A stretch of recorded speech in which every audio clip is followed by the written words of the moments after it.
¿Esa es tu gran tragedia? Ninguno de mis padres se presentó cuando nací. No, literalmente, mis padres me desconocieron y me crearon esos felinos salvajes y... El Dr. Doofenshmirtz no siempre fue el villano divertido que vemos en Phineas y Ferb. Su infancia estuvo llena de momentos difíciles y de sentirse solo. Aunque soñaba con ser un gran villano, sus planes siempre terminaban fallando, llevándolo de fracaso en fracaso. Déjame decirte que volverme adulto fue doloroso, pero en realidad fue un buen indicador de lo que me esperaba. Desde el momento de su nacimiento, su vida parecía destinada a ser difícil. Sus padres ni siquiera asistieron al día de su nacimiento. En su infancia, fue constantemente dejado de lado y obligado a reemplazar al gnomo de jardín. ¡No te muevas! Bajo la lluvia o el sol, permaneció inmóvil mientras los demás niños jugaban. Su único amigo en ese entonces fue un globo llamado Globito, pero también lo perdió de forma desgarradora. Trató de alcanzarlo, pero... ¡No te muevas! Esa es una historia de origen brutal. Además, sus padres esperaban a una preciosa bebé. Por desgracia, resultó ser varón, y como no tenían dinero, lo vistieron con ropas de niña durante un año, lo que lo hizo un blanco de burlas e insultos constantes.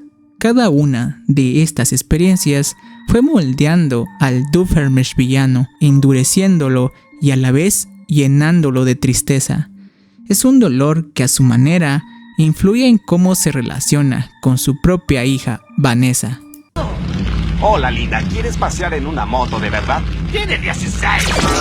A pesar de su doloroso pasado, Doofenshmirtz intenta ser un buen padre. Aunque su infancia estuvo llena de abusos y de burlas, él muestra bondad hacia Vanessa, quien es una parte importante de su vida, y le da todo el cariño que a él no le dieron. ¿Recuerdas que dijiste que si te conseguí una Mary McGuffin sería el mejor papá del mundo? Sí, cuando tenía 7 años. Tal vez sea un científico malvado, pero no se requiere un título comprado en internet con el dinero de tu exesposa para saber lo especial e importante que eres para mí. Se preocupa profundamente por ella y quiere que tenga una vida mejor que la suya. Sin embargo, a veces su deseo de ser un buen padre lo lleva a situaciones complicadas, donde sus planes malvados se cruzan con su amor paternal. Esta mezcla de dolor y amor es lo que hace a un personaje tan interesante y entrañable. Curiosamente, sus tramas infantiles hacen que quieras verlo triunfar, aunque casi nunca lo logra, debido a que siempre coloca un botón de autodestrucción en sus inventos, lo que parece ser una señal de que en el fondo sabe que podrían lastimar a las personas que más quiere.